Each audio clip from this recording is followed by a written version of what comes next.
यदा यदा हि धर्मस्य सभी भक्तों का हार्दिक स्वागत है। तो आज हम पाठ कर रहे हैं श्रीमद् भगवत गीता अध्याय 10 श्री भगवान का ऐश्वर्य, श्लोक क्रमांक 8। तो आपके व्हाट्सएप ग्रुप में अगर आप हैं तो उसमें मैंने भेज दिया है। आइए इसका पाठ करते हैं। अहम सर्वस्य प्रभवो मत्तः सर्वं प्रवर्तते इति मत्वा भजन्ते मां बुधा भाव समन्विताः। अहं सर्वस्य प्रभवो मत्तः सर्वं प्रवर्तते इति मत्वा भजन्ते मां बुधा भाव समन्विताः। अहं सर्वस्य प्रभवो मत्तः सर्वं प्रवर्तते इति मत्वा भजन्ते मां बुधा भाव समन्विताः। दोहराइए, पढ़िए। अहं सर्वस्य प्रभवो मत्तः सर्व प्रवर्तते मत्तः सर्वं प्रवर्तते इति मत्वा भजन्ते माम् इति मत्वा भजन्ते मां बुधा भाव समन्वितः।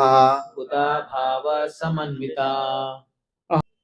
अहं सर्वस्य प्रभवो अहं सर्वस्य प्रभवो मत्तः सर्वं प्रवर्तते मत्तः सर्वं प्रवर्तते इति मत्वा भजन्ते मां इति मत्वा भजन्ते मां बुधा भाव समन्विता। बुधा भाव समन्विताः। शब्दार्थ इस प्रकार है।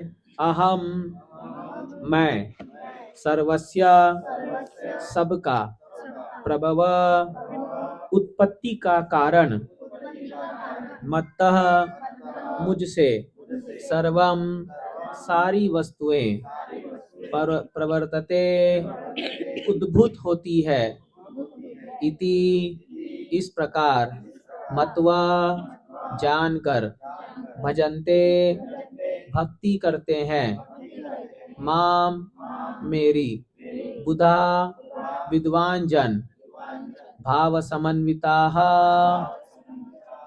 अत्यंत मनोयोग से। अनुवाद कृष्ण कृपा मूर्ति अभय चरणारविंद भक्ति वेदांत स्वामी श्री प्रभुपाद जी के द्वारा। श्री प्रभुपाद की जय। दोहराइए मेरे पीछे। मैं समस्त आध्यात्मिक तथा भौतिक जगतों का कारण हूँ। प्रत्येक वस्तु मुझ ही से उद्भूत है।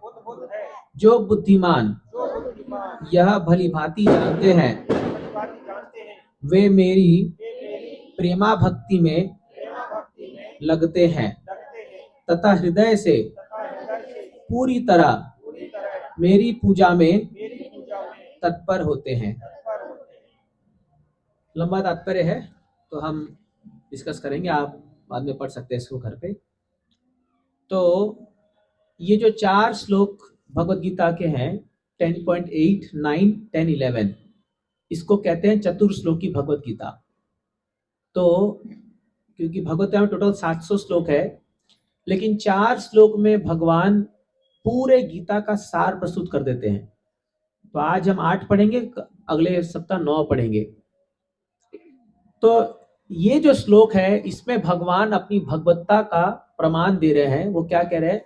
अहम सर्वस्य प्रभवो, समस्त आध्यात्मिक और भौतिक जगत का कारण मैं हूं। इस दुनिया में जितने भी धर्म अभी तक आए हैं, जितने भी धर्म हैं, कोई भी व्यक्ति आज तक ये नहीं बोल पाया कि सब कुछ मुझसे निकला है। I am the source of all creation. कोई भी ग्रंथ आके देख लो, कोई नहीं बोला ये बात। केवल भगवत गीता में भगवान कृष्ण ये बात को क्लेम कर रहे हैं। तो ऐसा नहीं कि भगवान जानबूझ के अपना एडवर्टाइजमेंट कर रहे हैं और हमको जानबूझ करके खाली एक मन गढ़ंत भावनाएं बता रहे हैं, ऐसा नहीं है। ये सच्चाई है वास्तव में। क्यों सच्चाई है? क्योंकि आगे जाके इसी चैप्टर में आप देखोगे अर्जुन ये बात को मानेंगे, हाँ भगवान मैं मानता हूं कि आप सभी चीजों के स्रोत हो, और इसका प्रमाण भगवान देंगे। कब? 11वें अध्याय में जब भगवान अपना विराट रूप दिखाएंगे अर्जुन को, तो उन विराट रूप के अंदर सभी जो है, तो उस विराट रूप के अंदर, यूनिवर्सल फॉर्म के अंदर भगवान सभी भौतिक एवं आध्यात्मिक जगत का जो एक झलक अर्जुन को दिखाते हैं। तो इस दुनिया में कोई भी कह सकता है कि मैं भी सभी जगतों का स्रोत हूं, लेकिन इसको प्रूफ करना या इसको प्रमाण करना ये सब लोग नहीं कर सकते। केवल भगवान कृष्ण ने प्रमाण करके दिखाया। और इसीलिए इस बात पे हम सब जो भी भगवद्गीता पढ़ रहे हैं, हमको पूर्ण विश्वास होना चाहिए कि दुनिया में आप जो भी कुछ देखते हो, ये पेड़, ये पौधे, ये जमीन, ये वायु, ये हवा, ये तारामंडल, ये चांद, हाँ, ये प्राणी, जीव जंतु, प्रत्येक प्राणी, प्रत्येक वस्तु, प्रत्येक चीजें जो है, उसका उद्गम स्थल क्या है? भगवान कृष्ण। और यही बात ब्रह्मा जी भी जो है ब्रह्म संहिता नामक एक महान ग्रंथ में पहले ही श्लोक में कहते हैं। वो क्या कहते हैं? ईश्वर परम कृष्ण सच्चिदानंद विग्रह अनादिर आदिर गोविंद सर्व कारण कारणम। वो क्या बताते हैं? ईश्वर परम कृष्ण। तो इस दुनिया में बहुत सारे ईश्वर हैं। ईश्वर मतलब कंट्रोलर, जो कोई ना कोई चीज को कंट्रोल करता है। आप भी कुछ ना कुछ कंट्रोल करते हैं। जैसे आप अगर मान लीजिए किसी कंपनी में कोई डिपार्टमेंट के आप अधिकारी हैं, आप एचओडी हैं, तो वो डिपार्टमेंट आप कंट्रोल करते हैं। बट देन आपके ऊपर भी कोई व्यक्ति होगा जो सारे डिपार्टमेंट कंट्रोल करता है। कोई एक व्यक्ति होगा जो पूरा एक कंपनी का एक पूरा यूनिट कंट्रोल करता है, और उसके ऊपर कोई होगा जो पूरा कंपनी कई सारे यूनिट कंट्रोल करते हैं। तो इस प्रकार माताएं घर में एक किचन कंट्रोल करती होगी, ठीक है, कोई क्या बनेगा खाने में उनके कंट्रोल में है। तो इस दुनिया में हर व्यक्ति ईश्वर है, कोई ना कोई प्रकार से, छोटा ईश्वर, बड़ा ईश्वर, जो भी है। बट ब्रह्मा जी क्या कह रहे हैं? ईश्वर परम कृष्ण। जो परम ईश्वर है, जो सब कुछ कंट्रोल करता है, वो है भगवान कृष्ण। उनके हाथ में सब कुछ है, सब कुछ। आपके कंपनी के टेबल से लेकर के जो है पूरे नवग्रह का जो घूमना, ये सब उनके कंट्रोल में। अगर वो चाहे 1 मिनट में रोक सकते हैं, वो चाहे तो ये ब्रह्मा जी खुद अपने अनुभव से कह रहे हैं। ऐसा नहीं है कि ब्रह्मा जी जो है आनंद फानन में कुछ भी बोल दे रहे हैं। उनको ये अनुभव है कि भगवान कृष्ण परम ईश्वर है। फिर क्या बोलते हैं? सच्चिदानंद विग्रह। उनका रूप कैसा है? सच्चिदानंद। सत मतलब इटर्नल, नित्य रूप है उनका, कभी भी वो क्षय नहीं होता। इसलिए भगवान का एक नाम अक्षय भी है। और भगवान जो है वो कभी भगवान अपने, उनका नाम अच्युत भी है, क्योंकि कभी च्युत नहीं होते, फॉल डाउन नहीं होता भगवान कभी भी। भगवान अपने पद से कभी नहीं गिर सकते। हम लोग जो है अपने पद से गिर जाते हैं कई बार। हाँ, कई बार अगर हम लोग, आप देखोगे हम कहीं ऊंची पद में रहते हैं, या इवन मान लीजिए कोई व्यक्ति है, कोई भी इवन प्राइम मिनिस्टर बन गया, बट कोई गारंटी नहीं है कि वो अगले बार बने या ना बने। वो पद से गिर भी सकते हैं। बट ऐसे पूरे सृष्टि में या पूरे अनादि काल में कोई भी समय नहीं आएगा जब भगवान कृष्ण अपने पद से गिर जाएंगे। असंभव, ये नहीं हो सकता। तो वो सत्य है। चित्त का मतलब होता है ज्ञानवान। भगवान को सब कुछ पता है, ही इज ऑल नॉलेजेबल। अभी आपके मन में क्या चल रहा है भगवान को पता है, मेरे मन में क्या चल रहा है भगवान को पता है, एक चींटी के मन में क्या चल रहा है भगवान को पता है, गाय क्या सोच रही है भगवान को पता है। जैसे आप और मैं अपने मन की बात जान सकते हैं, मेरे में क्या चल रहा है मैं जान सकता हूँ, आपके मन में क्या चल रहा है आप जान सकते हो, बट आप दूसरे के मन में क्या चल रहा है आप नहीं जान सकते। कई बार हम लोग ऐसा अनुमान लगाते हैं, हाँ मुझे पता है क्या चल रहा है तुम्हारा, बट आप रियली नहीं जान सकते, वो नहीं है। बट भगवान जान सकते हैं, क्योंकि वो परमात्मा के रूप में सबके हृदय में विराजमान है कि नहीं? इस पेड़ में विराजमान है, एक चींटी में विराजमान है, गाय के अंदर विराजमान है, हम सबके अंदर विराजमान है। तो एट द सेम टाइम कौन क्या सोच रहा है, कौन क्या करने वाला है, किसके साथ क्या होने वाला है, ये सब भगवान जानते हैं, सब कुछ। हाँ, जैसे, और भगवान का जो विधान है वो एकदम परफेक्ट है। जैसे कल ही एक क्लिपिंग आई थी, सारा पता नहीं आपने देखा कि नहीं, मैं देख रहा था, तो उसमें एक तोता था। तो तोता जो है वो एक पेड़ पे बैठा था और उसके बगल में यमराज आ गए। तो यमराज उस तोता को देख के हंसने लगे, थोड़ा सा स्माइल करने लगे।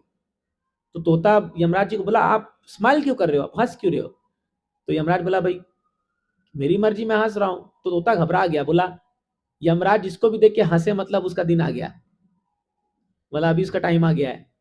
हाँ, तो तोता जो है वो गरुड़ से दोस्ती कर रखा था। तो गरुड़ जी को बुलाया और बोला कि ये कल यमराज आकर के मेरे को देख करके थोड़ा हंस रहा था, मुस्कुरा रहा था, मेरे को तो डर लग रहा है, तुम मुझे बचाओ, क्योंकि तुम तो भगवान विष्णु के वाहन हो और तुम बड़े शक्तिशाली हो, तुम तो कुछ भी कर सकते हो, तो चिंता मत करो, तुम मेरे मित्र हो, मैं तुमको एक ऐसी जगह ले जाता हूं जहां यमराज भी नहीं आ सकता। तो तोता को 7 समंदर पार ले जा करके, पूरा, गरुड़ जी तो बहुत बड़े पक्षी हैं, 7 समंदर पार ले जाकर के एक गुफा में रख देते तोता को, बोलते यहां रहो और बिल्कुल चिंता मत करो, तुम्हें कोई कुछ नहीं कर सकता। तो और बोला मैं जाता हूं, अभी यमराज से सेटिंग करके आता हूं, तुम्हारा अवधि को बढ़ा देता हूं, तुम यहीं वेट करो, मैं जाता हूं, तुम्हारा अवधि को बढ़ा देता हूं। तो फिर यमराज जो है ये यमपुरी जाते हैं गरुड़ जी उड़ते उड़ते, और यमराज जी के पास जाते, बोलते यमराज बोले, अरे आज भगवान विष्णु के वाहन का दर्शन हो रहा है, अब तो महान भक्त तो मेरा हो भाग्य, आज तुम कैसे आए? तो बोला, अरे मेरा एक दोस्त है तोता, तुम उसको देख के मुस्कुरा थे, वो डर गया बेचारा, तो तुम उसके मृत्यु का कारण जो तुम क्या है मुझे बताओ और उसको टालो, इसको चेंज करो, मेरा दोस्त अभी नहीं बना चाहिए उसको। तो यमराज और हंसने लगा। यमराज बोला, तो इनको और ऑफेंड लगा, बोला अरे मैं बहुत गंभीर बात कर रहा हूं, तुम और मुस्कुरा रहे हो, क्या चीज पे मुस्कुरा रहे हो? तो यमराज बोले कि मान गए भगवान के विधान को। बोला मैं जा करके उस तोते के सामने इसलिए मुस्कुराया कि इसकी मृत्यु 7 समुद्र पार उस गुफे में लिखी हुई है, अभी इसको वहां छोड़ के कौन आएगा? मैं ये मुस्कुरा रहा था इसको देख करके कि ये तोता अपने आप से उड़ के जाएगा नहीं 7 समुद्र पार, इतना ताकत नहीं उसके अंदर, और इसकी मृत्यु वहां लिखी हुई है। तो बोला मैं भगवान की विधि को समझ के पूरा हैरान हूं कि कैसे भगवान ने आपको भेजा, कितने कम समय में आप ही उनको ले जाके पहुंचा सकते थे वहां पर, और आप उसको लेके देखे, अभी अपना टेलीविजन खोला और देखा, देखो बिल्ली उसका गला दबोच रही है तोते का तो भगवान का जो विधान है वो इतना परफेक्ट है, कोई व्यक्ति इससे बच नहीं सकता। तो क्योंकि भगवान ऑल नॉलेजेबल है, किसके साथ कब क्या होना है भगवान सब उनको पता है। तो सचित और आनंद, बट भगवान कंप्लीट ब्लिसफुल है, आनंद के घन है, वो कभी भी भगवान को दुख नहीं सता सकता, असंभव है।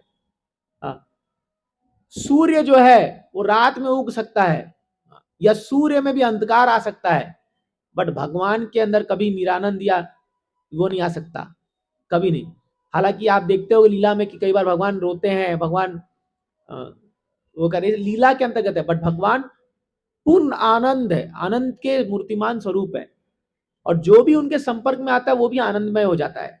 तो इसलिए सच्चिदानंद स्वरूप, अनादिर आदिर गोविंदा, यहां पर मस्त बात होते ब्रह्मा जी, हे भगवान आप सबके आदि हो, लेकिन आपका कोई आदि नहीं है, अनादि, अनादि मतलब जिसका कोई आदि नहीं है, हम सबका कोई ना कोई आदि है, करेक्ट। हमारे माता पिता, उनके भी कोई आदि है, माता पिता उनके ऐसे करते आप जल जाओगे। Krishna is the last person, अगर आप ऊपर ऊपर जाओगे अपनी पीढ़ी दर पीढ़ी पीढ़ी पीढ़ी ऊपर ऊपर करते, he is the last person. कोई भी कृष्ण का कारण नहीं बन सका, सर्व कारण कारणम, क्योंकि भगवान कृष्ण ही सभी कारणों के कारण है ना। अब आप सोचोगे कि अरे ऐसा कैसे हो सकता है, अगर हम सबके कारण है तो भगवान के भी कारण होना चाहिए, करेक्ट है कि नहीं है? अपन ऐसा क्यों सोचते हैं?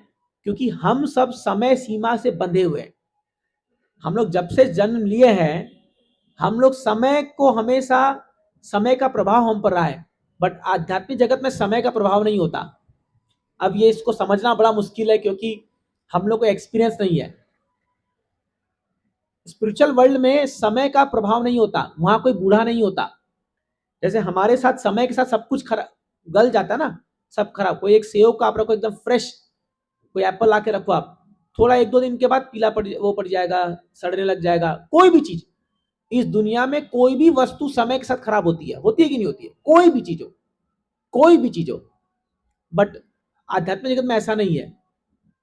हालांकि वहां समय है, वहां भी दिन होता है, वहां भी रात होती है, बट उनका प्रभाव नहीं पड़ता लोगों पर, वो बूढ़े नहीं होते।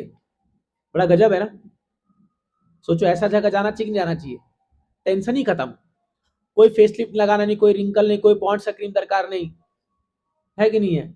कोई चेहरा देख के हम लोग को नहीं आ रहा है मैं बूढ़ा हो गया, बूढ़ी हो गया, अरे मेरे दांत गए, कोई टेंशन नहीं। ऐसा जगत है वो। और भगवान इस दुनिया में आते हैं कि मेरे उस जगत में आओ, मेरे पास आओ। भगवान यही तो प्रचार करने आते हैं यहाँ दुनिया में। तो ये बात ब्रह्मा जी पूरा बता रहे हैं कि भगवान कृष्ण जो है सभी के आदि हैं। तो इस दुनिया में जितने भी आप देवी देवता या भगवानों को देखोगे, कोई ये बात क्लेम नहीं कर सकता कि अहम सर्वस्य प्रभवो, मुझसे सब कुछ आया है। मत्तः सर्वम प्रवर्तते, एवरीथिंग एमिनेट्स फ्रॉम मी, हर कुछ चीज मुझसे निकली है। ये बात कौन कह सकता है? केवल भगवान कृष्ण कह सकते हैं, क्योंकि उनसे सब कुछ निकली है। और आपने देखा भी होगा कि भगवान जब महाविष्णु के रूप में लेटते हैं, कारदक्षा विष्णु जब लेटते समुद्र में, तो उनके नाभि से क्या निकलता है? देखा है कि नहीं फोटो? कमल का फूल निकलता है। और उस कमल के फूल में कौन बैठता है? ब्रह्मा जी बैठते हैं। तो अभी आप समझिए, भगवान कृष्ण से 3 प्रकार के विष्णु आते हैं। इसको ध्यान समझने का प्रयास की। जनरली हम लोग क्या समझते हैं कि कृष्ण विष्णु से आते हैं, ये गलत है। विष्णु कृष्ण से आते हैं, कृष्ण विष्णु से नहीं आते। जनरली हम लोग क्या बोलते हैं कि 10 अवतार में हम लोग क्या सोचते हैं कि कृष्ण भगवान विष्णु के अवतार है, ऐसा अपन मानते हैं। बट शास्त्र ये नहीं कहता। यहां भगवान क्या कह रहे हैं? अहम, अहम मतलब मैं मतलब कृष्णा। तो वास्तव में कृष्ण सबके स्रोत है। और यही बात ब्रह्मा जी भी उद्घोषित किए हैं। तो क्यों ऐसा है?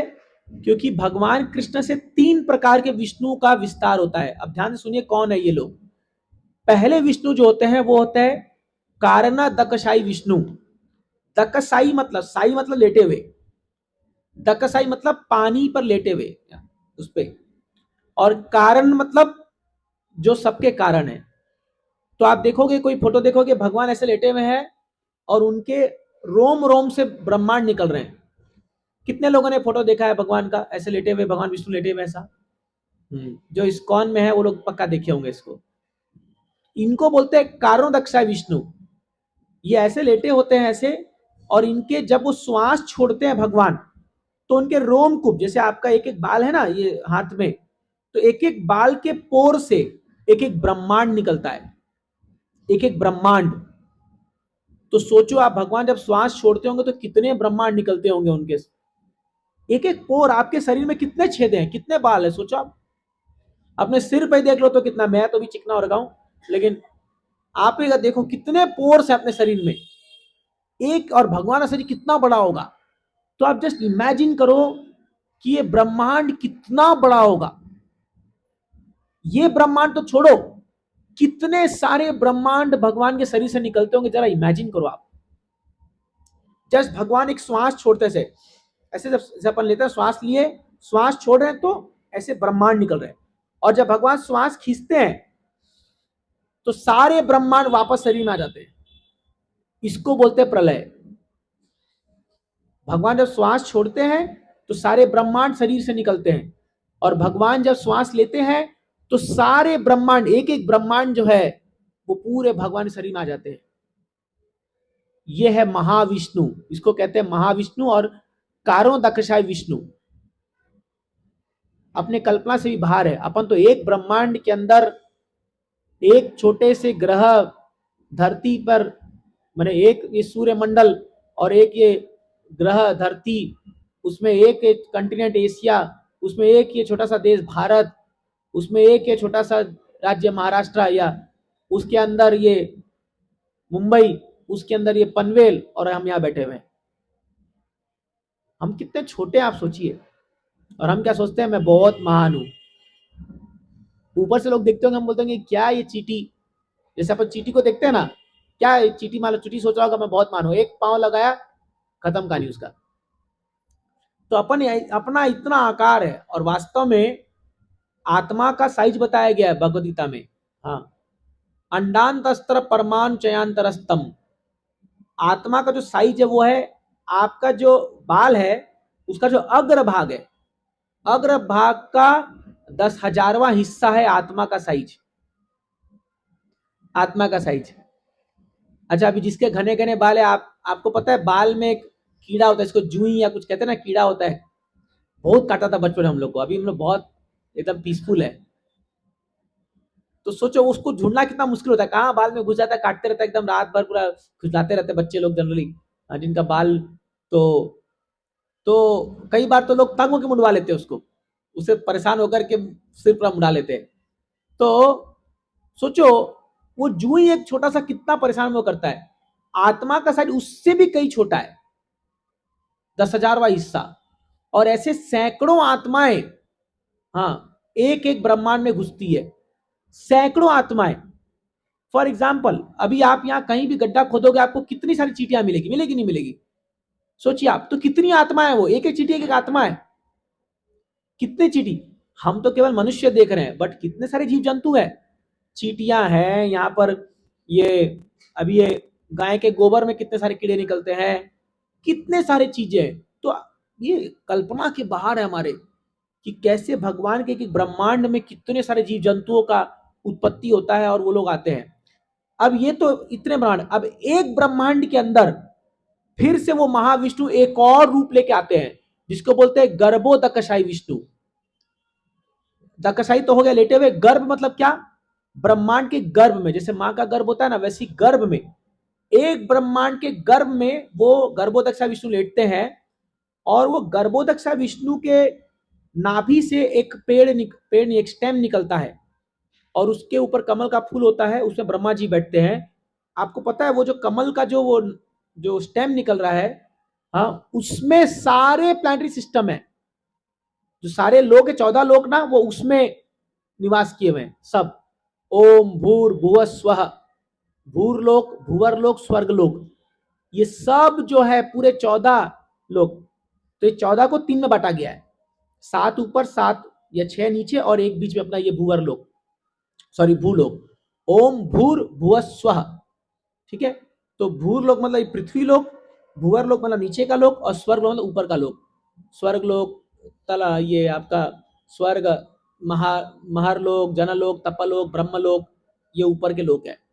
ये पूरा 14 प्लैनेट जो है, एक ब्रह्मा जी के वो भगवान के नाभि से जो निकलता है वो उस पे है। और ब्रह्मा जी का सबसे टॉप मोस्ट प्लैनेट है, ब्रह्मा जी सबसे ऊंचे लोक में बैठे हैं, जिसको बोलते हैं सत्य लोक या ब्रह्म लोक कहते हैं। और वो विष्णु लेटे रहते हैं, और जो आप देखते हो लक्ष्मी जी, उनका चरण दबारी होती है, और वो भगवान विष्णु के ऊपर शेषनाग, आपने देखा ना, पढ़ रहता है, कई लोग पूजा भी करते हैं, जिसको लक्ष्मी नारायण हम कहते हैं। तो वो एक ब्रह्मांड के विष्णु है। और फिर उसी विष्णु से और अनेक अनेक विष्णु निकलते, इसको बोलते हैं क्षीरोदकशाई विष्णु। क्षीरो मतलब क्षीर सागर, क्षीर मतलब क्या, दूध। तो जैसे आप यहां पर हम लोग जल का समुद्र देखते हैं जो कि खारा होता है, वैसे ही दूध का भी सागर होता है, जिसको बोलते हैं क्षीर सागर। तो इस क्षीरोदकशाई विष्णु क्षीर सागर में लेटते हैं, और यही विष्णु सबके हृदय में परमात्मा के रूप में आते हैं, ये क्षीरोदकशाई विष्णु। तो ये तीनों विष्णु जो है, ये केवल भगवान कृष्ण से ही निकलते हैं, ऐसा बताया गया है। यस्यै का एक निवसित काल अथावलंब जीवंती लोम बलजाति जगदंडनाथा। हाँ, तो ये बोल रहे हैं, ये जो महाविष्णु जो है, ये भगवान कृष्ण के अंश है। मतलब भगवान Krishna, he is the part and parcel of Shri Krishna. आप सोचिए भगवान कृष्ण का क्या स्तर होगा। सोचिए, जो महाविष्णु जिसके एक श्वास छोड़ने पर करोड़ करोड़ ब्रह्मांड निकल रहे हैं, ब्रह्मांड बोल रहा हूं मैं, कोई छोटा मोटा चीज, ब्रह्मांड, एक ब्रह्मांड निकलते हैं, वो महाविष्णु भगवान कृष्ण के अंश अवतार है। जस्ट इमेजिन भगवान कृष्ण का उनकी क्या सत्ता होगी, उनका क्या पोजीशन होगा। मैं आपको एक और उदाहरण देता हूं। एक बार द्वारका में भगवान कृष्ण जब थे, तो ब्रह्मा जी आए भगवान कृष्ण से मिलने के लिए। तो अपने जो ब्रह्मा जी है उनका 4 सिर होता है, आपने देखा होगा ना, 4 सिर है उनका। तो ब्रह्मा जी जब आए तो द्वारपाल रोक दिया ब्रह्मा जी को गेट पर, बोला कि रुकिए मैं पूछ के आता हूँ अपॉइंटमेंट है कि नहीं है। तो अंदर जाता है, भगवान को बोलता है भगवान ब्रह्मा जी आए। तो भगवान बोले एक काम करो, उनसे पूछो कौन से ब्रह्मा जी है वो। तो ये जाता है, ये बोलता है आप कौन से ब्रह्मा हो। तो ब्रह्मा जी बोलते तुम्हारा दिमाग खराब हो गया है, कौन से ब्रह्मा बोल रहे हो, मैं एक ही ब्रह्मा, मैं ही ब्रह्मा हूं, इस सृष्टि का रचयिता। हाँ, ब्रह्मा जी को थोड़ा सा गुस्सा आ गया वहां पर। तो वो जाके अंदर बोला, बोला रहे ये तो खामा का गुस्सा हो रहे हैं। तो बोले बुला लो बुला लो, अंदर बुला लो। तो ब्रह्मा जी अंदर आते हैं, द्वारका में भगवान बैठे हुए हैं अपने सुधर्मा हॉल में। भगवान बोलते हैं आओ ब्रह्मा, क्या चल रहा है, सब ठीक तो है। बोला प्रभु आपकी कृपा से सब कुछ ठीक चल रहा है, लेकिन एक मेरे मन में प्रश्न था कि आपने द्वारपाल से ये क्यों पूछवाया कि कौन से ब्रह्मा हो, क्या मेरे अलावा और भी कोई ब्रह्मा है। तो भगवान खाली मुस्कुराते हैं। जैसे ही भगवान मुस्कुराते हैं वहां पर असंख्य ब्रह्मा प्रकट हो जाते हैं। वो तो ठीक है, चलो कोई बात नहीं, बट किसी का 10 सिर है, किसी का 100, किसी का 1000, किसी का 1 लाख, किसी का 10 लाख, और यहां तक लिखा गया शास्त्र में 1 करोड़ सिर वाले ब्रह्मा जी भी प्रस्तुत थे वहां पर। 1 करोड़ सिर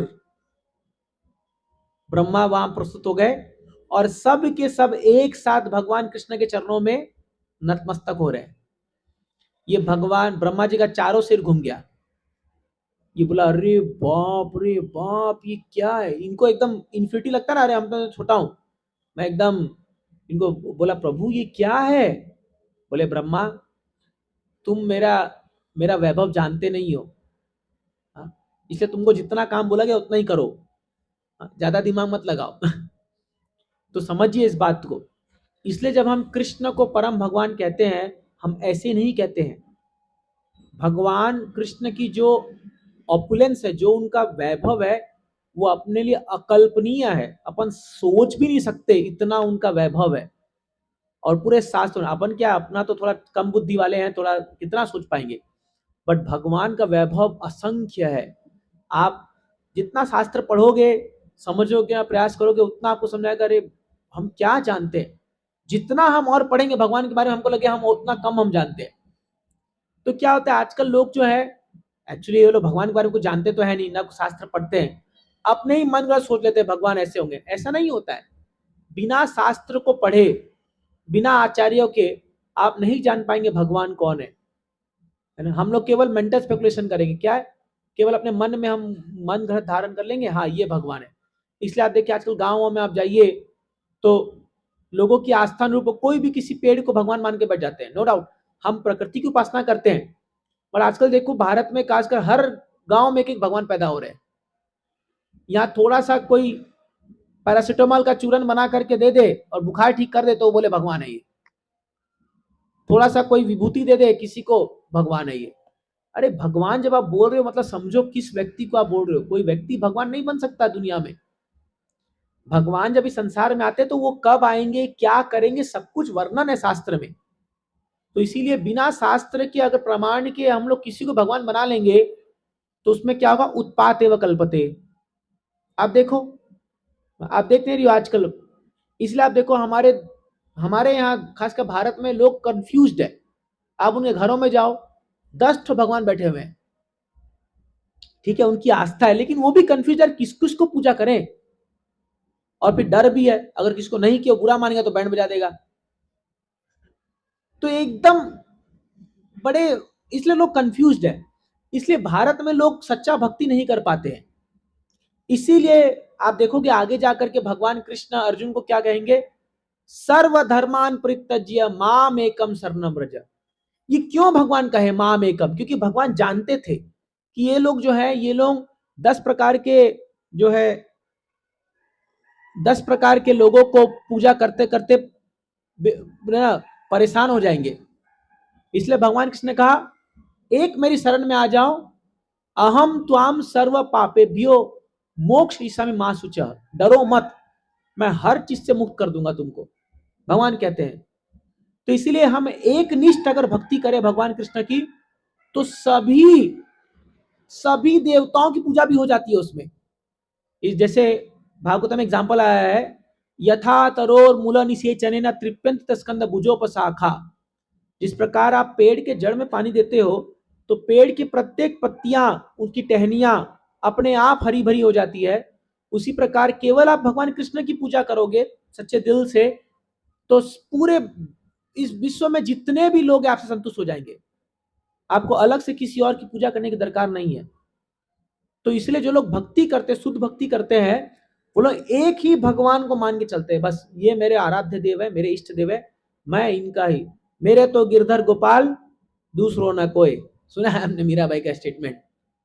ऑफकोर्स इसके लिए बहुत फेथ चाहिए क्योंकि दुनिया मानता नहीं है, लेकिन हम लोग क्या है, जहां कुछ मिला वहां भागने को तैयार हो जाते हैं। चलो आज सोमवार है, सच्चे मन से जो कोई ध्यावे उसका बेड़ा पार है। फिर मंगलवार को दूसरी जगह भाग रहे, फिर तीसरी जगह भाग रहे, फिर चौथी जगह भाग रहे, कंफ्यूज है लोग। हम लोग किसी की आस्था को ठेस नहीं पहुंचाना चाहते हैं, बट थोड़ा सा सोच समझ करके आप सभी हम कर क्या रहे। और यहाँ क्या है, अपने देश में खासकर देखा गया कि एक प्रकार से लोग भेड़ चाल में बड़ा विश्वास, सब भीड़ की तरह भागते, सब भाग रहे, बट कहाँ जा रहे किसी को पता नहीं है, क्योंकि लोग ना तो शास्त्र पढ़ते, ना उनके जीवन में कोई प्रॉपर गुरु है उनको सिखाने के लिए। और इस प्रकार से लोग इतने भ्रम में जी रहे हैं कि पूछो मत। और एक प्रकार से वहम में जीते लोग। आप देखोगे हमारे घरों में खास के वहम बहुत ज्यादा है। अरे तूने व्रत नहीं किया आज, कुछ तो अनिष्ट हो जाएगा, कुछ तो बुरा हो जाएगा। अरे ये इस गेट से निकल गया, ये बुरा हो जाएगा। जैसे मैं आपको एक उदाहरण देता हूं कि एक बार क्या हुआ कि एक कन्या का विवाह हो रहा था, तो जब विदाई का समय आया तो आप देखोगे घरों में विदाई के समय में बड़े बड़े डब्बे ढकने देते थे पहले। उसको हम तो भांड बोलते थे, भांड, जिसमें चावल गेहूं रखने के लिए डब्बे ढकने देते। आजकल तो टीवी बाइक कार ये सब देना पड़ता है जो भी है, लेकिन पहले वो डब्बे ढकने देते थे क्योंकि गाँव में शादी होती है ना, तो वहां पर घर में बर्तन बहुत देते थे कि भाई कोई कमी ना हो, सब धान रखने के लिए। तो ये जब डब्बे ढकने दे रहे थे तो भूल से एक बिल्ली उस डब्बे में घुस के चली गई। तो डब्बे लोड हो रहे थे, उस बिल्ली आई, तो जब वो ससुराल गई वो लड़की, तो जब सारा सामान खोला गया तो एक बिल्ली निकली। तो बोले वाह रे वाह, तेरी माँ तो एक जीव जंतु को भी दी है, एक बिल्ली भी दी है। तो ये बोली हाँ भाई हो सकता है ये बिल्ली भी कुछ शुभ होगी, बोल के माँ ने दिया है। अब 25 साल बाद इसकी बेटी का शादी आया, तो जब इसका शादी आया तो इसके भी डब्बे ढकने आ रहे थे। ठीक विदाई का समय था, गाड़ी जाने को तैयारी, बोली बिल्ली ढूंढ के लाओ। तो बोले भाई ये बिल्ली अभी कहां से लाए? नहीं नहीं, बिल्ली लाना, जब तक बिल्ली नहीं आएगी विदाई नहीं होगी। क्योंकि मेरे को याद है 25 साल पहले मेरी माँ ने मेरे को बिल्ली दिया था, और वो कुछ अच्छा सुकून था। हाँ, बिल्ली लाना पड़ेगा। उस बिल्ली को लाने के लिए 5 घंटे विदाई लेट हो गई। मतलब रात को अगर विदाई होनी तो सुबह भोर निकल गया, सब सोए पड़े, ये बोले बिल्ली लाओ पहले ढूंढ करके। तो आप देखो कहीं ना कहीं, ये तो जैसे मैं व्यंग्यात्मक उदाहरण दे रहा हूं, लेकिन कहीं ना कहीं हम लोग ऐसे ही नहीं बनते जा रहे। देखो आप देखो कहीं पर भी एक चौराहा में एक खाली पत्थर रख दो आप, और उस पत्थर को आप हर दिन टीका लगाओ, 3 महीना खाली टीका लगाओ, आप देखो उसके बाद क्या होता है। वो पूरा एक मंदिर का रूप ले लेगा। और वहां पर लोग अगरबत्ती, फिर वो एक, मैं देखा हूं, मैं खुद ही एक बचपन से देखते आ रहा हूं। मैं हमारे घर के पास में एक जगह में एक पेड़ में जाकर के एक व्यक्ति जल डालता था और टीका लगाता था। ऐसा हम लोग बचपन से देखते आ रहे हैं। और उसमें वो वहां पर मोली नहीं बांध देते अपन पेड़ में, ऐसा बांधता था। ठीक है, वो करने लगा, उसको देख देख के 5 आने लगे, फिर धीरे धीरे वर्ष, आज 2 एकड़ में वो पेड़ का वो पूरा एक उसको घेराव करके पूरा वो गवर्नमेंट की जमीन को पूरा वो हड़प लिए। 2 एकड़ पूरा उनका टाइल बन के पूरा ये हो गया। वो मंदिर है, उनको एक नाम दे दिए हैं, एक कोई तो देवता का नाम पकड़ा दिया उसको, और उसको करके पूरा वहां एक कम्युनिटी बन गई है पूरी। और अब उसको हटा नहीं सकता, हटाओ बवाल हो जाएगा। तो ठीक है, अच्छी बात है, आप उपासना करो, बट वो कहाँ से देवता आए, कहाँ क्या है, मेंशन है कि नहीं है। लाइक फॉर एग्जाम्पल, पता नहीं अगर आपको पता है कि नहीं, जैसे ये शुक्रवार का जो संतोषी माँ का व्रत है, जहां तक मेरा अंडरस्टैंडिंग है, कोई संतोषी माँ का नाम वर्णन नहीं है शास्त्र में। ये एक फिल्म आई थी जय मां संतोषी, उससे शुरू हो गया शुक्रवार का व्रत। कई बार तो हम भी जाके खा के आए घरों में लोगों, क्योंकि उसमें लड़कों को, जैसे नवरात्रि में लड़कियों को जिमाते हैं, इसमें लड़कों को जिमाते हैं घरों में। बट बाद में पता चला कि, अब मुझे पता नहीं, बट जहां तक मैं सुना हूं, ये maybe I may be wrong, ऐसी आप देखो कई फिल्मों से भगवान बन के पैदा हो गए। आप लोग अच्छे से उदाहरण जानते हो, बोलना नहीं चाहता मैं यहां पर। फिल्म देख करके लोग फिल्म से भगवान बन के बैठा दिए लोगों को, और आज देखो करोड़ों का बिजनेस चल रहा है वहां पर।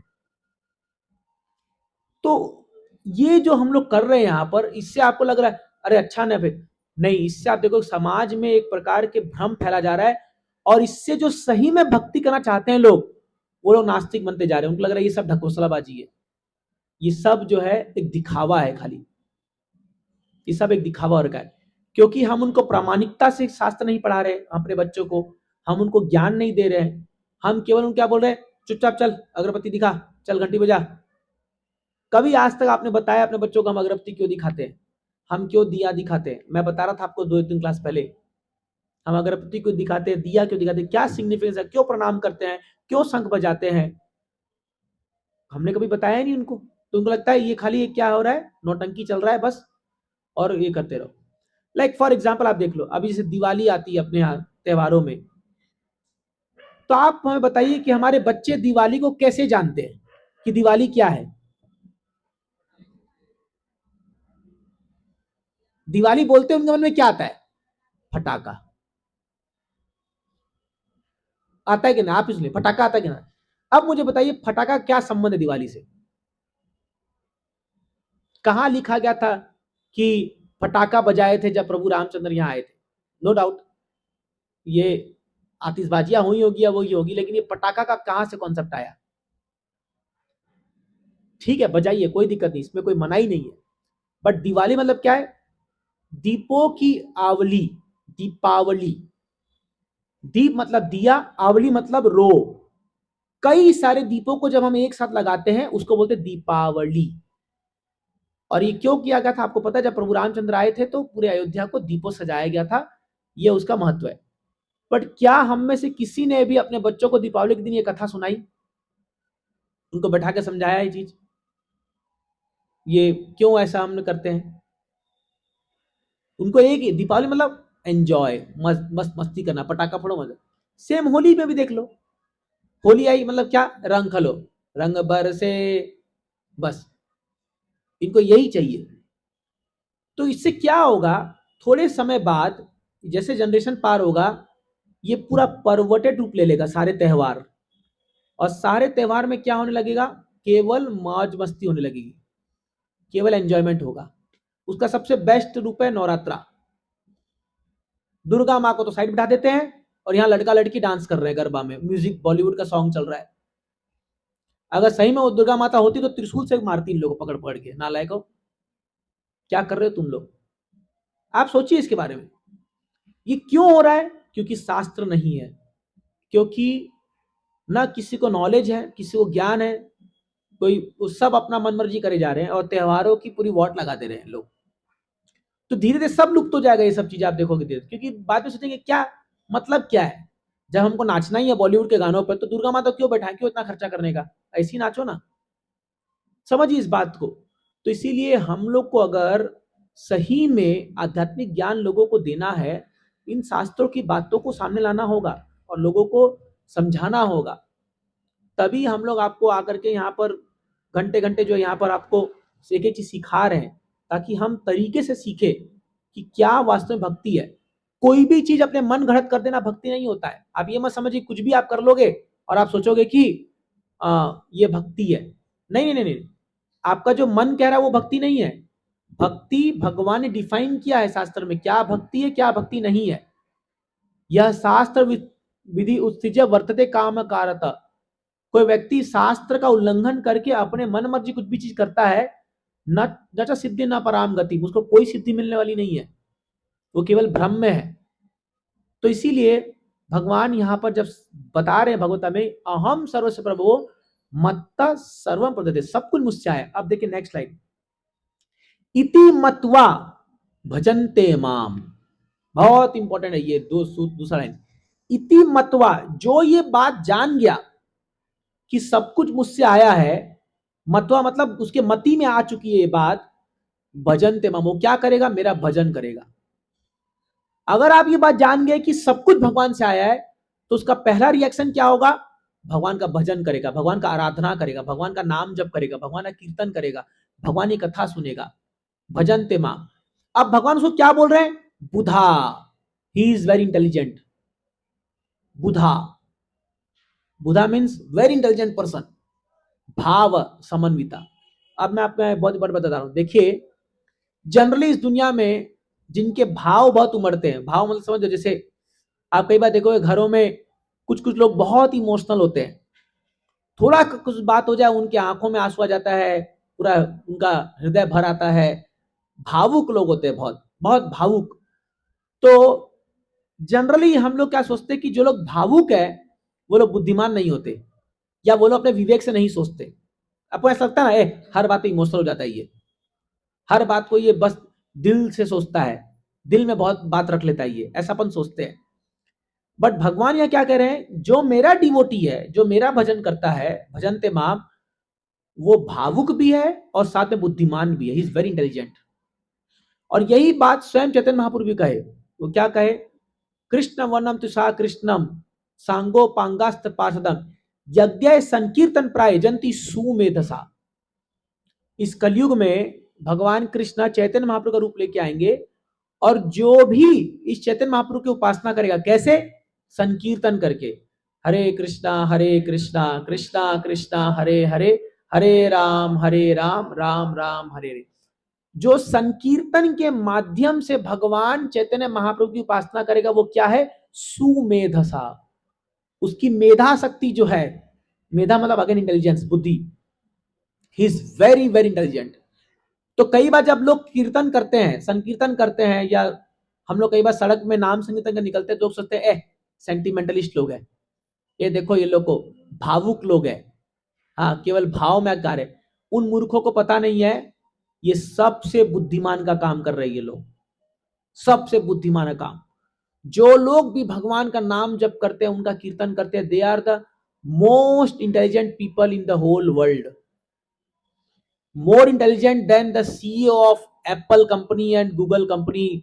और ये सब, ये लोग वास्तव में मूर्ख है अगर आध्यात्मिक देखें। ये लोग के पास भौतिक ज्ञान है बट आध्यात्मिक दृष्टि से जीरो है ये लोग, क्योंकि ये कुछ साल में शरीर छोड़ेंगे, पूरा नॉलेज जीरो हो जाएगा।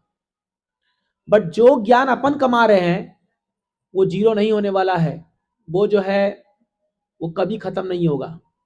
मैं तो कई बार यहां बात कह चुका हूं इस बात को, तो समझिए इस बात को। बुधा भाव समन्विता, समन्विता मतलब समन्वय होना दोनों का। तो उसका बुद्धि और उसका हार्ट दोनों लिंक अप हो चुका है। क्यों? क्योंकि वो राइट कंक्लूजन में आ गया, मेरा भजन कर रहा है। शास्त्र में अनेक जगह ये बात आई है कि जो भी भगवान कृष्ण का भजन करता है वो बड़ा बुद्धिमान व्यक्ति है, कृष्ण भक्त बड़ा चतुर, he is the most intelligent person. क्यों? क्योंकि वो मृत्यु को जीतने वाला है, ही इज कॉन्करिंग डेथ। इस दुनिया में कोई व्यक्ति मृत्यु को जीत नहीं सकता, कोई भी नहीं। लेकिन भक्त इतना चतुर है कि वो केवल भगवान का नाम संकीर्तन करके मृत्यु को भी जीतने वाला है। वो मृत्यु के सिर पर पांव रख करके भगवतधाम जाएगा। ध्रुव महाराज के पास टाइम ऐसे ही होता है ना, जब ध्रुव महाराज भगवतधाम जाने के लिए तैयार होते हैं 36,000 साल रूल करने के बाद, तो आपको पता है मृत्यु उनके सामने आकर के सिर झुका देते हैं और बोलता है, प्रभु मेरे सिर पे पांव रख के चढ़ो आप इस पे रथ पे। और सोचिए मृत्यु के ऊपर सिर रखा, कौन है इस दुनिया में जो ये काम कर सकता है? मृत्यु जब आती है ना, पूरा दबोच लेगी, पूरा एकदम टाइम बिल्कुल नहीं देती है, एकदम वो ऐसा पकड़ेगी कि फिर आप कुछ नहीं कर सकते, फिनिश्ड, कुछ नहीं कर सकते। बट भक्त लोग होते हैं, मृत्यु उनके सामने आके झुकाता है हाथ कि मुझे आलिंगन या मुझे स्वीकार करो।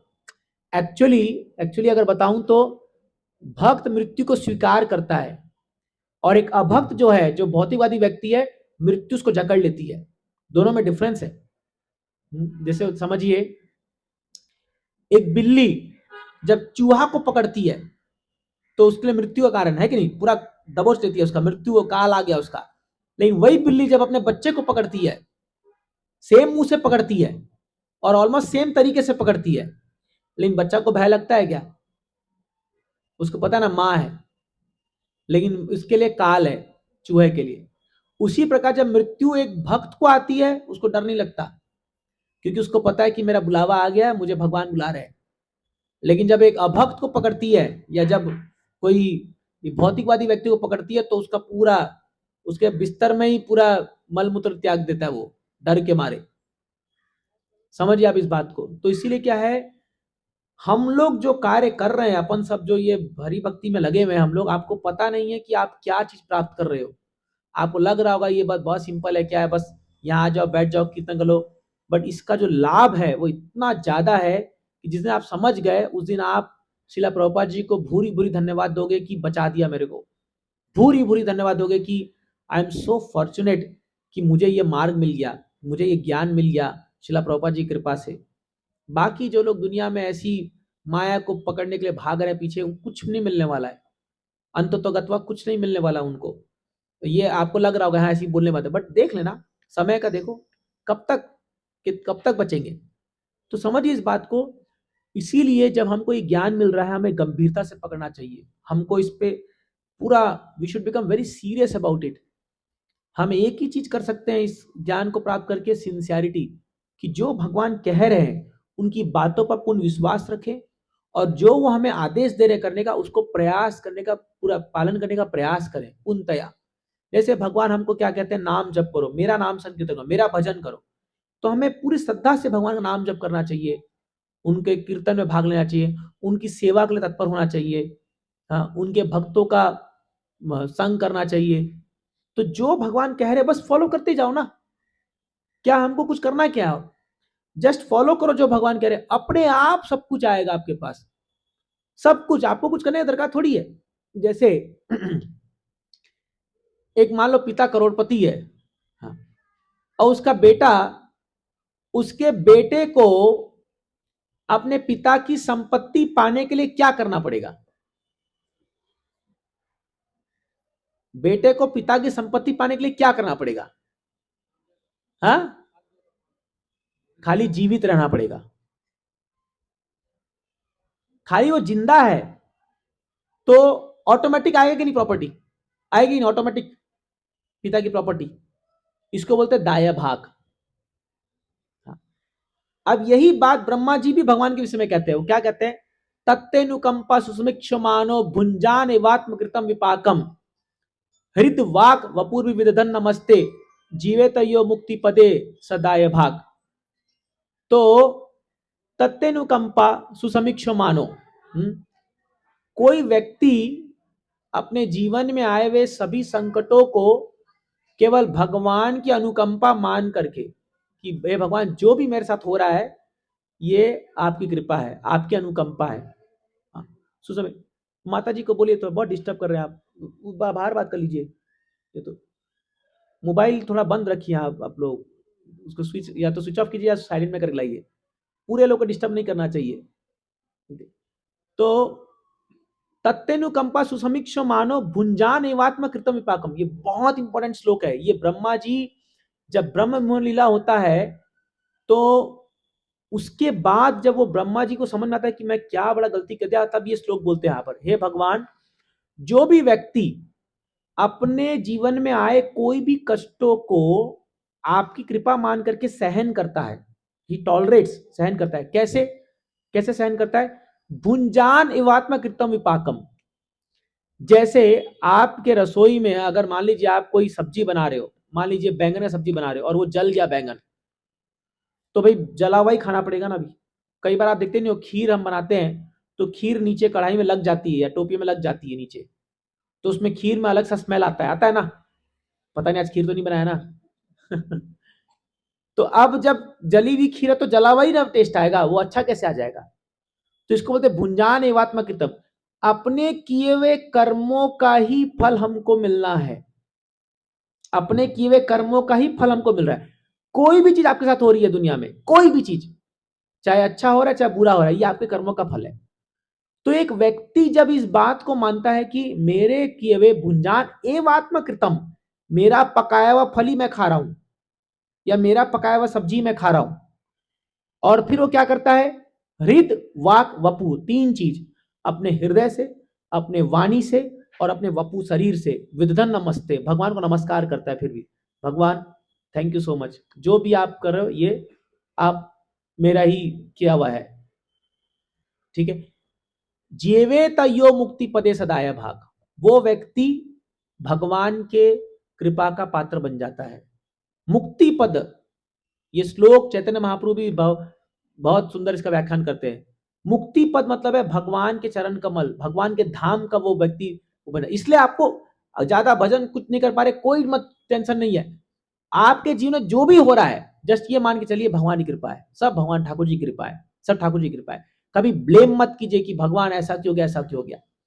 और एक उदाहरण देता हूं, मान लीजिए आप किसी डीमार्ट या किसी दुकान में गए, ठीक है, कोई रिलायंस जैसा स्मार्ट वेयर में गए और आप वहां जाकर के कुछ सब्जी उब्जी आप ऑर्डर करके आए और आपने जो ऑर्डर किया अभी 10 मिनट बाद या आधे घंटे बाद वहां का एक डिलीवरी आदमी आपको लाके घर में देता है ना, फल सब्जी जो भी है।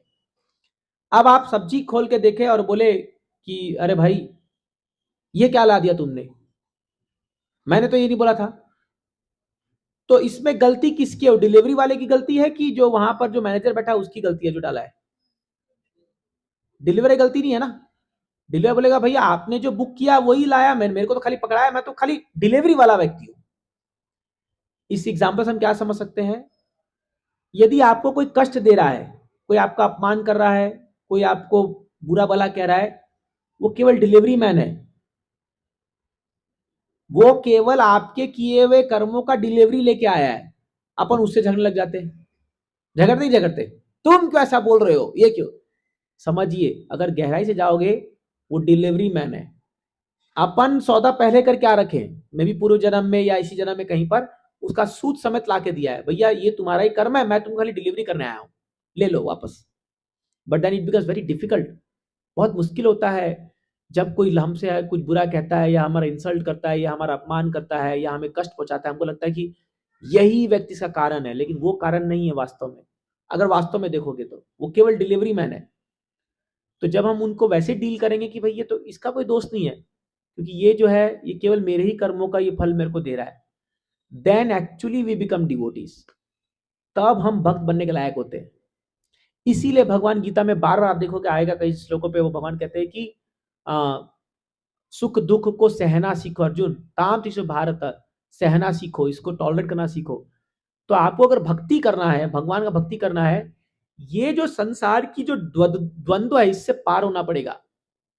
गर्मी सर्दी, सुख दुख, मान अपमान, बहुत मुश्किल है, मैं जानता हूं, मेरे लिए भी बहुत मुश्किल है, लेकिन प्रयास कीजिए तभी हम भक्ति कर सकते हैं। नहीं तो क्या होगा, थोड़ा सा सम्मान मिल गया तो हम लोग हवे मुड़ जाते हैं, वाह मैं ही पूरा सब कुछ हूं। थोड़ा सा अपमान मिल गया, अरे मेरी कोई इज्जत नहीं है क्या, तो हम लोग परेशान हो जाते हैं। तो ये जो है इससे ऊपर उठना पड़ेगा, then we become qualified to do भजन, भगवान कृष्ण का भजन कर सकते हैं। तो सबसे पहले क्या है, ये जो ज्ञान हमको दिया जा रहा है, आप ये मान के चलिए भगवान कृष्ण सभी चीजों के कारण है। जो भी प्रत्येक चीज हमारे जीवन में संपर्क में आ रही है उसका अल्टीमेट कॉज भगवान श्री कृष्ण है, अल्टीमेट कॉज है। और ये धीरे धीरे हम रियलाइज करेंगे, धीरे धीरे करते जब आप भक्ति में आगे बढ़ोगे आपको ये इसका रियलाइजेशन होगा कि yes everything in this world belongs to Krishna, everything. Even आपके परिवार में जितने लोग हैं वो भी भगवान के ही अंश हैं, है कि नहीं है। लेकिन आप उसको एकदम अपना मान कर, मैं जो बोलूंगा वही होगा, मैं कंट्रोलर हूं, मैं। जैसे पिता अपने बच्चों को बोले मैं, मेरा अधिकार है। अरे कब तक रखोगे अधिकार? कुछ समय बाद जब उनकी शादी हो जाएगी आपको पूछेंगे भी नहीं, वो लोग पूछेंगे ऐसे लेकिन आपकी बात थोड़ी मानेंगे फिर वो। या आजकल तो शादी से पहले ही नहीं मानते, वो पहले कब तक आप कंट्रोल कर सकते हो? हाँ, वास्तव में हम किसी को कंट्रोल नहीं कर सकते इस दुनिया में, हाँ, but we can inspire people, हम लोगों को इंस्पायर कर सकते हैं। तो इसीलिए यहाँ पर जो है भगवान कृष्ण ये 10.8 चतुश्लोक की भगवता का पहला श्लोक है। बाकी 3 श्लोक बड़ा इंटरेस्टिंग है, तो मैं अगले श्लोक पे अगले क्लास में व्याख्यान करूंगा। 10.9 बहुत इंपॉर्टेंट है वो श्लोक भी, और आप घर जाके इसका तात्पर्य पढ़ सकते हैं तो आपको और अंडरस्टैंडिंग होगा। ठीक है, बहुत बहुत धन्यवाद। कोई प्रश्न है किसी का तो आप पूछिए। यस प्रभु जी। हरे कृष्ण हरे रामा, तो अभी कृष्ण और राम एक ही आत्मा है, शरीर दो है, ये कंफ्यूजन जरा दूर करो कि कृष्ण और राम अलग अलग है क्या, दोनों एक ही है क्या, शरीर अलग अलग है और आत्मा एक है? देखिए, शरीर और आत्मा का भेद हम जीवात्माओं के लिए है, भगवान के लिए नहीं होता। भगवान के शरीर और आत्मा में कोई फर्क नहीं है, क्योंकि भगवान कोई शरीर धारण नहीं करते हैं। भगवान का जो रूप है वो सच्चिदानंद विग्रह में अभी बताया। तो इसलिए हमें जैसे ये भौतिक शरीर जो पंच तत्वों से मिला है, धरती जल अग्नि आकाश वायु, भगवान का शरीर ऐसा नहीं होता है। वो सच्चिदानंद है, चिन्मय है वो भगवान का शरीर जो है। तो इसीलिए कृष्ण के शरीर में और कृष्ण के आत्मा में कोई अंतर नहीं है, वो एक ही चीज है। अब जब कृष्ण और राम की बात आती है तो राम भगवान कृष्ण के एक्सपेंशन है। अभी ये इसको कहते हैं विभूतियां। तो भगवान की ऐसी ताकत है कि वो अपने आप को कई रूपों में एक्सपैंड कर सकते हैं, अपना ही हूबहू एक बना सकते हैं। जैसे ब्रह्म लीला में उन्होंने बनाया, जैसे द्वारका में जब 16,108 रानियां थी तो अपने आप को 16,108 रूप में विस्तरित किया भगवान ने। तो अब राम में क्या है, तो जब भगवान अलग अलग चीजों को इस दुनिया में सिखाने के लिए अलग अलग रूप धारण करके आते हैं। जैसे मर्यादा सिखाना है, राम जी बन के आ गए, ठीक है। अपने भक्त को बचाने के लिए भगवान जो है नरसिंह का रूप धारण करके आ गए, हिरण्यकशिपु को मारने के लिए आ गए। वेदास को बचाने के लिए भगवान मत्स्य का रूप धारण करके आ गए, मछली का रूप धारण करके आ गए। भगवान जब वो मंदार का जो पर्वत था जिससे मथनी हो रही थी समुद्र की, तो भगवान एक कछुए का रूप धारण करके आ गए। भगवान धरती को बचाना तो वराह का रूप धारण करके आ गए। है वो सेम ही, केशव धृता नर हरि रूपा जय जगदीश हरे, केशव धृता राम शरीरा जय जगदीश हरे, केशव धृता मीन शरीरा जय जगदीश हरे। ये दशावतार स्तोत्र जो है जयदेव गोस्वामी लिखा है, उसमें क्या लिखते हैं, केशव धृता। केशव मतलब कृष्णा। ओ कृष्णा, तुम वही व्यक्ति हो जो अभी क्या शरीर धारण कियो, शरीर इन द सेंस क्या रूप धारण कियो, मीन शरीरा, मछली का रूप धारण कियो। अभी क्या रूप धारण कियो, अरे वराह रूपा, अभी नरसिंह रूपा, अभी राम रूपा, परशुराम रूपा। तो भगवान अनेक अनेक अनेक अवतार लेते, इसको कहते हैं अवतार, इसको कहते हैं अवतार। तो भगवान जो है अपने रूप को ही एक्सपैंड करते हैं और बट इसका मतलब ये नहीं है कि भगवान कृष्ण अभी खत्म हो गए। मतलब ऐसा नहीं कि भगवान कृष्ण, जैसे अपन जब देहांतर करते हैं तो अपन ये शरीर को छोड़ के दूसरा शरीर धारण करेंगे, करेक्ट। अभी जैसे मैं जो व्यक्ति हूं, मुझे एक ही शरीर प्राप्त होगा, अभी ये शरीर है। जब ये शरीर मर जाएगा, ये शरीर खत्म हो जाएगा, तब मैं दूसरे शरीर में चला जाऊंगा। तो मेरा ये शरीर पूरा खत्म हो चुका है। लेकिन भगवान से ऐसा नहीं होता। भगवान एक ही शरीर में, अभी कृष्ण है, अपने आप को हजार क्या करोड़ों में विस्तरित कर सकते हैं। ये तो उनकी पोटेंसी है, ये उनकी शक्ति है। जैसे एक पेपर होता है, पेपर को फाड़ते हो तो ओरिजिनल पेपर खत्म हो जाता है, टुकड़े टुकड़े रहते हैं। बट भगवान में ऐसा नहीं होता। भगवान जब अपना को विस्तार करते हैं तो एक बार में कई सारे रूप वैसे ही हो सकते हैं। यही उनकी शक्ति है। नहीं तो हम में और में फर्क क्या होता फिर। वो भगवान है, वो विभू आत्मा है, हम जीवात्मा है, हम अणु है, हम एकदम पार्टिकल है। और भगवान विभू आत्मा है, बड़े महान है वो। समझे ये बात को? नहीं, हमारा मतलब ये है कि राम जी की आत्मा ही कृष्ण की आत्मा है या कृष्ण हाँ, जी की आत्मा ही राम जी की आत्मा सेम है, सेम है, सेम है। वो आत्मा शरीर में भेद ही नहीं है। कृष्ण जी की आत्मा नहीं होती है, कृष्ण ही एक आत्मा है। समझ गए? अभी युग कैसा बदलता रहता है, सतयुग, त्रेता युग, द्वापर युग, कलयुग या संगम युग। करेक्ट। अभी राम जी ने राज्य कभी किया? हाँ। तो अभी समझिए, आप जो ये समझ रहे हैं कि राम जी त्रेता युग में आए, तो राम जी मरे थोड़ी। अरे भगवान लीला कैसी होती, जैसे सूर्य अभी यहाँ अस्त हुआ तो अभी कहीं अमेरिका यूरोप में उग रखा होगा ना। तो वे लोग का क्या होता है कि जब भगवान राम यहाँ आते, यहाँ पर रूल किए, 11,000 साल भगवान रूल किए, फिर तुरंत जाके कहीं और राम राज्य चल रहा होगा। मैं बोला ना, असंख्य ब्रह्मांड है। अरे अपना ही ब्रह्मांड थोड़ी है, अपना ही थोड़ी ये चतुर्युग चल रहा है। कई कई ब्रह्मांडों में कई जगह चतुर्युग चल रहा है। अभी भी कहीं पर भगवान कृष्ण का जन्म हो रहा होगा, जन्माष्टमी हो रही होगी कहीं ना कहीं पर, कहीं ना कहीं भगवान गोदम उठा रखे होंगे, कहीं भगवान जो है अभी ये कालिया के ऊपर डांस कर रहे होंगे अभी अभी। समझिए, भगवान लीला नित्य लीला होती है। नित्य लीला मतलब वो कभी रुकती नहीं है। अभी भगवान कहाँ पे है? अच्छा देख के बताता हूँ। नहीं, मोदी जी में है क्या, ट्रम्प में है? नहीं, मोदी जी अलग है, वो एक शरीर है, एक मानव शरीर है। भगवान अभी हर जगह पर है, भगवान कण कण में भी है और भगवान अपने गोलोकनाथ धाम में भी है। अभी देखिए, जैसे जो लोग योगी पुरुष होते हैं या जो लोग भगवान लीला पे ध्यान कर सकते हैं, तो वो लोग बैठे बैठे वृंदावन में अभी भगवान क्या लीला कर रहे हैं वो लोग लिख सकते हैं, वो लोग अब वो पता लगा सकते हैं। बट हम उतने क्वालिफाइड नहीं है अभी कि हम वो भगवान, इसको बोलते हैं लीला ध्यान, लीला समाधि, बहुत ऊंचा कॉन्सेप्ट है। अभी अपने को नहीं हो, क्योंकि हमारी चेतना भी भौतिक है, हम लोग अभी इस संसार में फंसे पड़े हैं। जब आप इस संसार से ऊपर उठ करके भगवान के लीलाओं में आपका ध्यान लगने लगेगा, तब एक होती है लीला समाधि, जहां पर अभी लीला भगवान की क्या चल रही है आप देख पाते हो। बट राइट नाउ आप तो नहीं देख पाओगे, मैं तो नहीं देख पा रहा हूं। अगर आप देख पा रहे हो तो बता दो भाई क्या चल रहा है, क्या हो रहा है। तो भगवान शिव जी है, राम जी है, कृष्ण जी है। ये अलग है प्रभु जी, ये जब शिव तत्व आएगा जब बताऊंगा अलग। शिवरात्रि आने वाली है अगले महीने। हाँ तो अगले महीने बताएंगे, तब शिव जी का तत्व बताएंगे, वो अलग चल, तत्व थैंक है। You, okay, thanks. Hare Krishna प्रभु जी, प्रणाम प्रभु जी। प्रभु जी आपने बहुत अच्छा क्लास दिया, अभी मुझे बहुत थॉट क्लियर हो गए। बट अभी आपने जो ब्रह्मा जी का ये बताया, प्रेयर्स बताया, अपना श्रीमद् भागवतम 10.14.8 में है, हाँ जो कोरिलेट करता है 2.14 को, मात्र स्पर्शेषु कौन्तेय समसुख दुःखिशा। हाँ। बट प्रभु जी यहाँ पे ब्रह्मा जी और उसका एक्सटेंड पार्ट करते हैं कि हृदय से, वाणी से और शरीर से हाँ हम भगवान को प्रेयर करना चाहिए। हाँ। ये इसका भाव कैसे प्रकट करें? हम समझ गए कि हमने कुछ मिसडीड किया है, हम अभी भुगत रहे हैं, बट समटाइम्स कैसा होता है प्रभु जी, we are not tolerating that things. हाँ। हम अपने बॉडीली फॉर्म में आ जाते हैं, even though we are devotees, but ये आता है।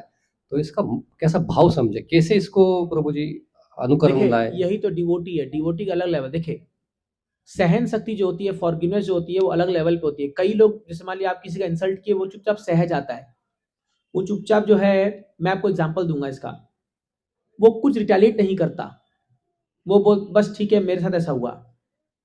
हमारे शास्त्रों में ऐसे भक्त हैं जो, वो तो छोड़ो, जो हम पर अत्याचार कर रहा है उसका भला चाहते हैं वो लोग। जैसे अम्बरीश महाराज, दुर्वासा मुनि उनको इतना वो किए, फिर भी वो प्रार्थना करते हैं भगवान इनको माफ करिए, कर दो। प्रहलाद महाराज, उनके पिता ने क्या नहीं किया उनको टॉर्चर करने के लिए, बट बाद में क्या बोलते हैं, भगवान मेरे पिता इनको उद्धार कर दो। This is devotee. जो 2.14 है वो डिवोटी के लिए नहीं कहा गया है, मातर स्पष्ट कौनते, वहां भगवान भक्ति को उद्घोषित नहीं कर रहे। देखिए जब हम गीता में अलग अलग श्लोक पढ़ते हैं तो वहां क्या कॉन्टेक्स्ट चल रहा है, वहां भगवान उसको भी कर्मयोग सिखा रहे। लेकिन ये जो 10 पॉइंट जो कैंटो में है, जो आया ये श्लोक, ये ब्रह्मा जी एक भक्त का क्या प्रतिक्रिया होता है जीवन में आए हुए संघर्ष के साथ, वो बता रहे हैं। तो अगर हम डिवोटी बन चुके हैं और हमारे जीवन में कोई कष्ट आता है, तो हमारा यही भाव होगा कि हम भगवान की भक्ति नहीं छोड़ते। इसलिए तो एक कच्चे भक्त में और पके हुए भक्त में यही अंतर है। एक कच्चा भक्त जो होगा वो तब तक भक्ति करेगा जब तक उसके जीवन में सब कुछ अच्छा चलता रहेगा, बढ़िया खाने को मिल रहा है, बढ़िया मस्ती हो रहा है, मस्त मजा आ रहा है आने में। हाँ, लेकिन जैसे ही जीवन थोड़ा तकलीफ आया, ले अपनी कंठी वाला, नहीं चाहिए, हट, बकवास है सब कुछ। कईयों को देख लो तुरंत नास्तिक बन जाते हैं। बट एक पका हुआ भक्त क्या है, कितना ही कठिनाई आ जाए जीवन में, जितना कठिनाई आएगा और स्ट्रांग बनता है, और स्ट्रांग बनता है। यही तो आपका टेस्ट है, समझ रहे ना आप। तो हमको ये देखना होगा कि जब जीवन में कोई परेशानी आ रही है हम कैसे रिएक्ट कर रहे हैं, वही आपका प्रमाण है कि आप कितने पके हो भक्ति में भी। समझ ना, हमारा क्या प्रतिक्रिया आता है हमारे मन में, क्या हम क्रोधित होकर के रिटेलिएट करते हैं? हम सब करते हैं, मैं भी उसमें शामिल हूं, लेकिन इसी से तो ऊपर उठना है। आप कैसे पता लगाओगे कि ये भक्त कितना पानी में है, कितना ये भक्ति किया है, कितना वो किया है? कि जब उसके जीवन में संकट आएगा तो उस संकटों से कैसे उबरता है वो, यही उसका टेस्ट है। शिला प्रभुपाद जी जब अमेरिका जा रहे थे, 2 हार्ट अटैक आया, अगर हम में से कोई होता, यू टर्न भाग के आते वापस, होता कि नहीं? लेकिन प्रभुपाद जी को देखो, नहीं जाना है मतलब जाना है, मर जाएंगे जाएंगे, लेकिन यही परिणाम है और क्या, देख लो। तो इसीलिए क्या है, यही एक चीज से पता लगा पाएंगे हम लोग कि भक्त लोग कितना वो है, कि वो जितना भी तकलीफ आ जाए वो पीछे नहीं हटेगा, वो सेवा नहीं छोड़ेगा भगवान, कुछ भी हो जाए। दैट इज द प्रूफ कि यह पक रहा है। पेड़ में जब फल पकता है तो उसके स्वाद से उस पता लगता है ना ये पक रहा है, उसके रूप उसको देखने पता लगता है पक रहा है तो पक गया, है ना। तो वैसे ये भक्त को आप देखोगे आपको दिख जाएगा उसके व्यवहार में, पक गया ये भक्त, ये अब हो गया। इसलिए जितना हम समय बिताते भक्ति में करते करते साल भर साल हम सीखते हैं और कई सारे समस्याओं को झेलते हुए आगे बढ़ते हैं और फिर हम परिपक्व हो जाते हैं धीरे धीरे। That is called a mature devotee. But एक कोई नया नौसिखिया आया है, वो थोड़ा खाली हरि बोल करके डांस कर दिया, he doesn't mean that he has become very advance devotee. ये जो लोग वृंदावन जाते हैं खाली समर वेकेशन छुट्टी में और वहां जाके मेरे बाके बिहारी लाल 2 दिन करके आ गए, फिर यहाँ बॉलीवुड में नाच रहे हैं, तो that is not a devotee. वो खाली वहां जाके राधे राधे का सिंबल लगाने से कोई भक्त नहीं बन जाता। बट अच्छी बात है वो लोग जा रहे हैं वृंदावन, बहुत अच्छी बात है, हम उसका वो नहीं करें, but then they should not claim that I am very advance devotee. No no no, advance devotee कौन है? दिन पर दिन, महीनों पर महीनों, साल भर साल लगा हुआ है भक्ति में, पूरा एकदम पूरा रगड़ के लगा हुआ है, हटने का नाम नहीं ले रहा, कितना ही परेशानी आ जाए, दैट इज अ डिवोटी। समझ रहे ना? तो जब आप डिवोटी बनोगे तो धीरे धीरे ये भाव आ जाएगा प्रभु। थैंक यू प्रभु जी। धन्यवाद, प्रणाम है प्रभु जी। प्रभु जी, जो विष्णु प्रिया माता अपीयरेंस था, थोड़ा बता सकते हैं क्या माता जी के बारे में? विष्णु प्रिया जो थी चैतन्य महाप्रभु की धर्म पत्नी थी।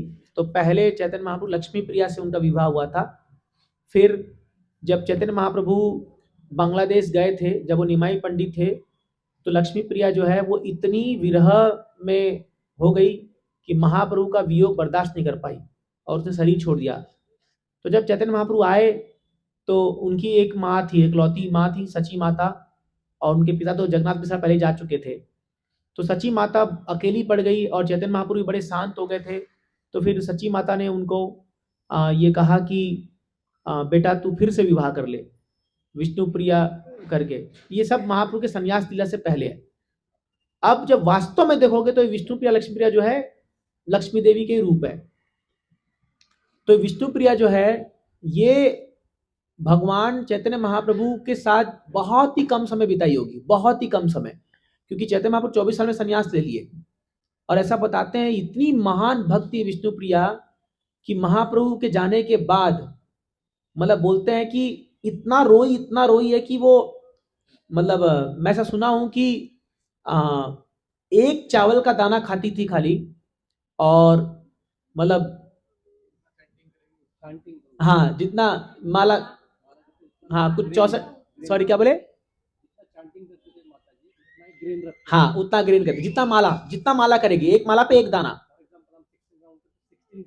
हाँ तो एक माला पे एक दाना ऐसा रखती थी शायद। हाँ तो जितना माला जब करती थी उतना दाना चावल का भोजन करती थी खाली।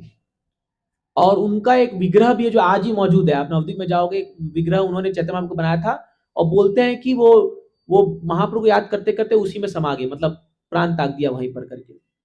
वेरी एक्सॉल्टेड डिवोटी इनका, और मुझे तो उतना ज्यादा और पता नहीं है, और लोगों को इसके बारे में लीला पता होगा, बट वेरी। वैसे आज अच्छा आपने याद दिलाया, धन्यवाद। आज बहुत महान दिवस है, आज वसंत पंचमी भी है, आज फ्राइडे भी है। हाँ फ्राइडे तो चलो अलग बात है, वो कोई स्पेशल नहीं होता फ्राइडे, लेकिन वसंत पंचमी है और हमारे बहुत सारे आचार्यों का आविर्भाव तिरुभाव दिवस है। आज रघुनाथ दास गोस्वामी का तिरुभाव दिवस है, विचल ठाकुर जी का आविर्भाव दिवस है ना। तो दिन बहुत महत्वपूर्ण बनता है जब कोई बड़े आचार्य या बड़े महान भक्त उस दिन जन्म लेते हैं या वो शरीर त्यागते हैं। बाकी मंडे ट्यूसडे संडे मंडे कोई फर्क नहीं पड़ता, तो आएंगे जाएंगे, इसमें कोई बड़ा बात नहीं है। हमारा बर्थडे कोई बड़ा बर्थडे नहीं होता, हम तो आएंगे ऐसे आगे मर के चले जाएंगे एक दिन। बट जब आचार्य लोग आते हैं या भगवान आते हैं, वो दिन बड़ा जयंती होता है, वो दिन बड़ा शुभ होता है। ठीक है।